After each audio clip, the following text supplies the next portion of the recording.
नाशिकमध्ये आंदोलन सुरू झालं, त्या आंदोलनाला देखील महाराष्ट्र सरकारने त्याच्याकडे दुर्लक्ष केलं।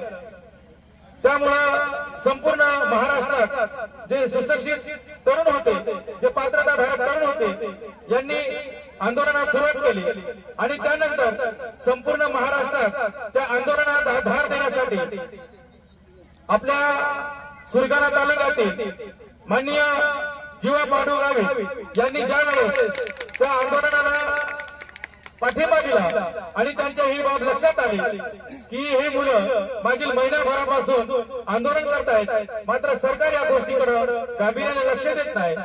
म्हणून त्यांनी जे आंदोलन केलं आणि त्यासाठी त्यांनी संपूर्ण महाराष्ट्रातील आदिवासी बांधवांना विनंती केली की सर्वांनी रस्त्यावर उतरा आणि रस्त्यावर उतरून या सरकारच्या निषेधार्थ आंदोलन करा, असं ज्यावेळी त्यांनी आवाहन केलं त्यावेळी संपूर्ण महाराष्ट्रात ठिकठिकाणी आंदोलनाला सुरुवात झाली आणि त्यानंतर स्वतः जेपी गावित साहेब यांनी नाशिक या ठिकाणी ज्यावेळी आमरण उपोषणाला सुरुवात केली त्यानंतर महाराष्ट्र शासनाला जाग आली आणि त्यांनी खडबडून एकनाथ शिंदे साहेब यांनी जाहीर केलं की आम्ही काही दिवसात ही भरती या ठिकाणी करणार आहोत आणि त्यानंतर त्या भरतीला सुरुवात झाली। अशा या आंदोलनाचे प्रणेते जीवा पांडू गावित साहेब यांच्या ठिकाणी आगमन झालेल्या त्यांचं या ठिकाणी बिरसा मुंडा कला पथक यांच्या वतीने आपण केलेल्या समाजाच्या कार्याबद्दल या ठिकाणी त्यांचा सन्मान केला जात आहे। तरी मी गावित साहेबांना विनंती करतो, कृपया त्यांनी मंचावरती येऊन या ठिकाणी भगवान बिरसा मुंडा कला पथक यांच्या वतीने आपला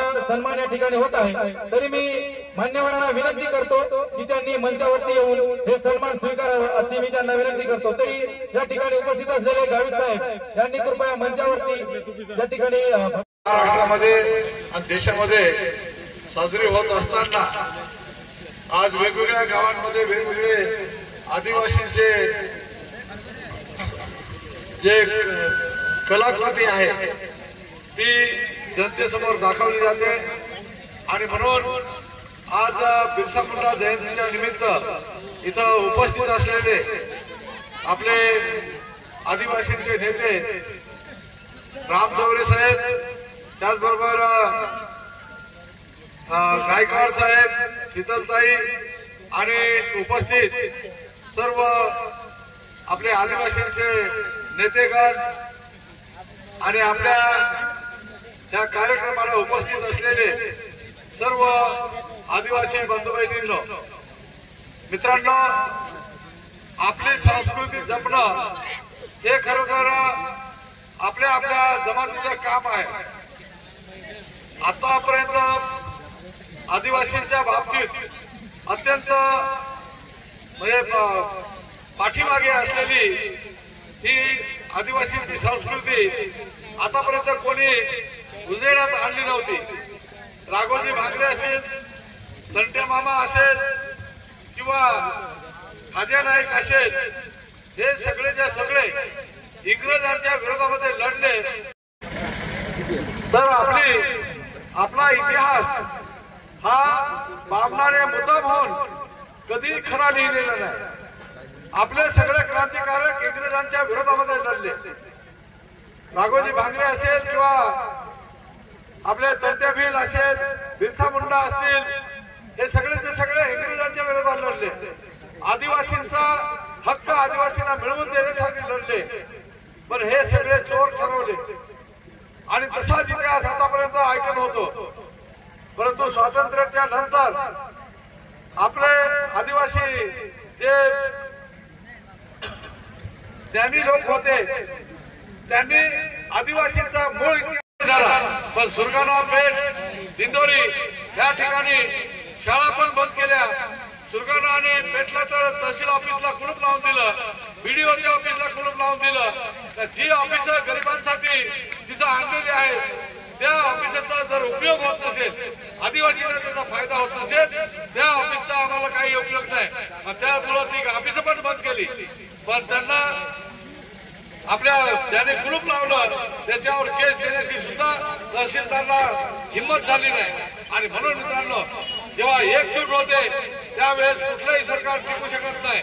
आणि म्हणून कळवणमध्ये मात्र आपलं आंदोलन बाजूला म्हणजे शक्य प्रयत्न होते आणि थोड्याफार प्रमाणात आपलं ते आंदोलन त्यांनी जवळजवळ बाजूलाच केलं होतं.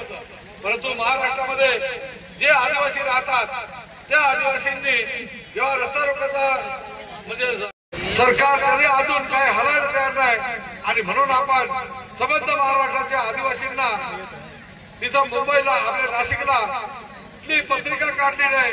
फक्त व्हॉट्सअप संबंध महाराष्ट्रातून 1.5 ते 2 लाख आदिवासी माणसं ही नाशिकला चालून आली आणि मग सरकारचे डोळे उघडले की तुम्ही आमच्याशी बोलायला या.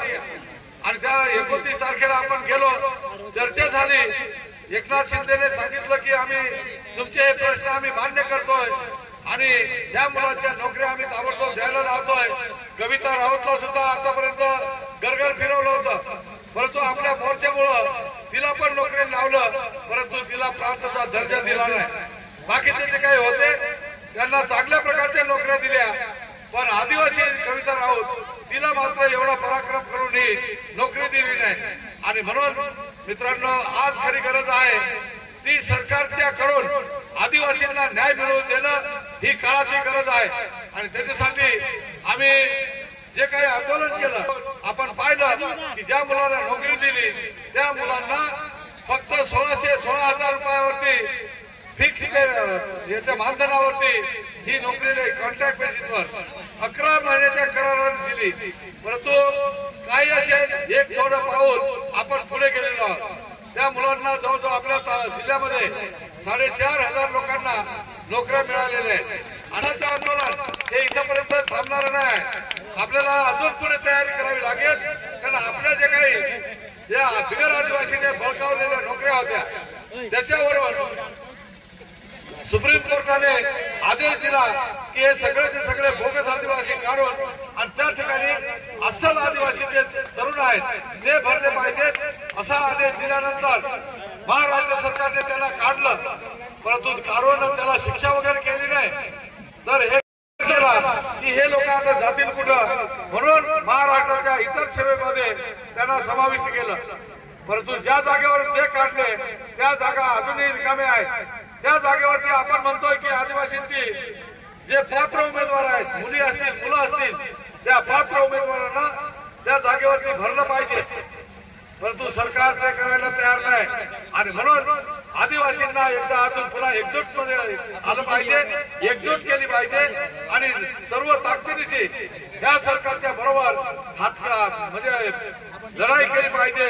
आणि आपल्या जवळजवळ 1,37,500 नोकऱ्या ह्या रिकाम्या झालेल्या आहेत, जागा आहेत आणि आपले तरुणही आहेत, परंतु सरकार त्या जागा भरायला आणि आपल्या तरुणांना काम द्यायला सरकार तयार नाही.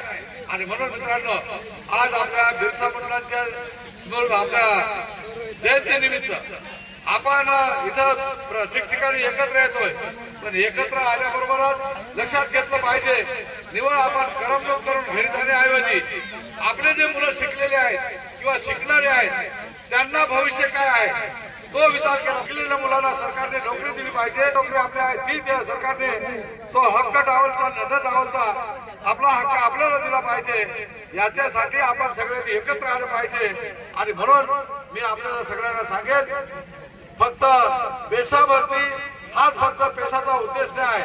अनुसूचित 5 आणि अनुसूचित 6 याच्यामध्ये आदिवासींचा सर्वांगीण विकास करण्यासाठी योजना टाकलेल्या आहेत.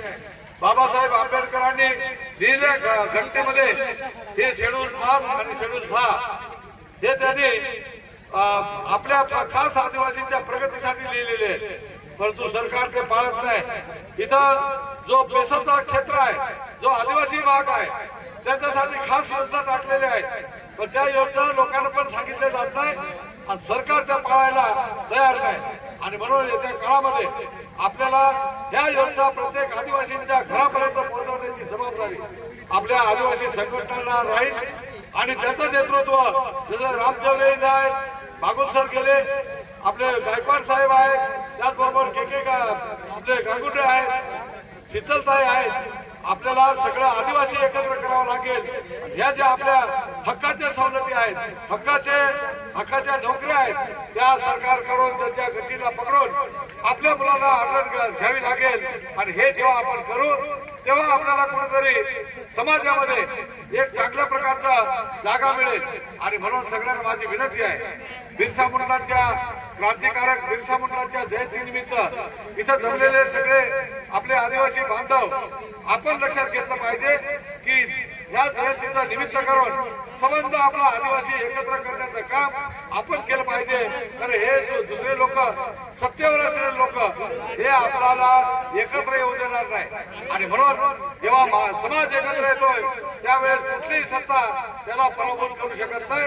त्याचे म्हणणे ऐकावे लागते, त्यांच्या मागण्या मान्य करावे लागतात। हे आपण अनेक वेळेस लढ्यातून सिद्ध केलेलं आहे। आणि म्हणून मी जास्त वेळ न घेता आपल्याला एवढंच सांगेल की आज बिरसा मुंडा जयंतीच्या निमित्त आपण जे जमलेलो आहोत, आपण इथून करमणुकीबरोबर आदिवासींना एक करण्याचं काम आपण घराघरामध्ये जाऊन केलं पाहिजे।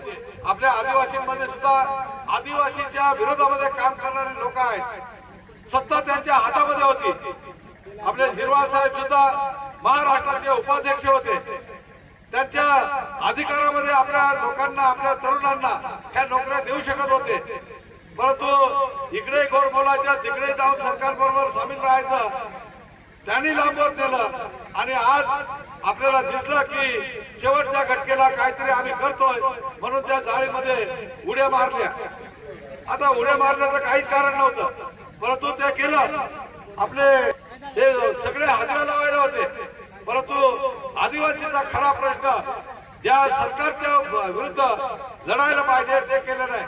आणि म्हणून मित्रांनो, महाराष्ट्राच्या विधानसभेमध्ये अशा प्रकारचे जे आदिवासींची बाजू घेणारे, आदिवासींसाठी लढणारे असे लोक जाणं फार महत्वाची गोष्ट आहे। कारण आपल्याला वाटतंय कोणी आमदार दिला निवडून तरी तो तेच करतोय, असं होत नाही। तुम्ही एखादा चांगला आमदार पाठवला तर तो विधानसभेमध्ये आपले प्रश्न मांडेल, आपल्या बाजूचा विचार मांडेल, तिथं आपले हक्क काय आहेत ते सरकारकडून हिसकाटून घेऊन लोकांपर्यंत पोहोचवेल। परंतु असे काही लोक तिथं पाठवतोय आपण, ते फक्त त्यांचा स्वतःचा स्वार्थ पाहतात। ज्या जमातीमधून त्याला निवडलं जात आहे त्या जमातीलाही विसरून जातात। असे लोक आज पुन्हा आंदोलन तयार आहेत, जाण्यासाठी तयार आहेत, परंतु आपल्याला ह्या लोकांना थांबवलं पाहिजे। आणि आपल्याला काम करणारी माणसं ही पाठवली पाहिजेत। कारण आपण किती लढलो तरी सत्तेमध्ये सुद्धा काही आपली माणसं सहभागी झाली पाहिजेत। बाहेर आदिवासींची जनता रस्त्यावर लढेल तर विधानसभेमध्ये आदिवासींचा प्रतिनिधी विधानसभेमध्ये लढेल।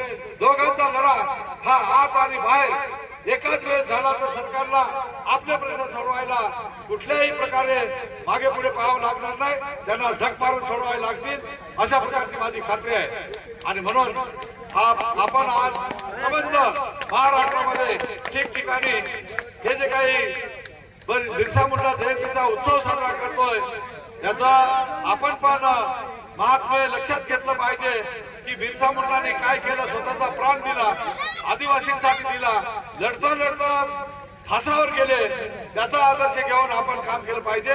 आणि आपले अधिकार, हक्क, आपल्या नोकऱ्या आणि आपल्या योजना या आपल्या दारापर्यंत सरकारकडून हिसकाटून आणल्या पाहिजेत, ते सुद्धा एक पिढीच्या जोरावरती। तेव्हा मित्रांनो, इथं बरेचसे रसिकजन आहेत मुलांचा, आणि इथं जे सांस्कृतिक कार्यक्रम आहेत ते पाहण्यासाठी पण बरेच लोक इथं वाट पाहतात। तेव्हा तुमचा जास्त वेळ न घेता मी आपल्याला सगळ्यांना जय आदिवासी करतोय आणि मी आपल्या रजा घेतो। जय आदिवासी, जय आदिवासी।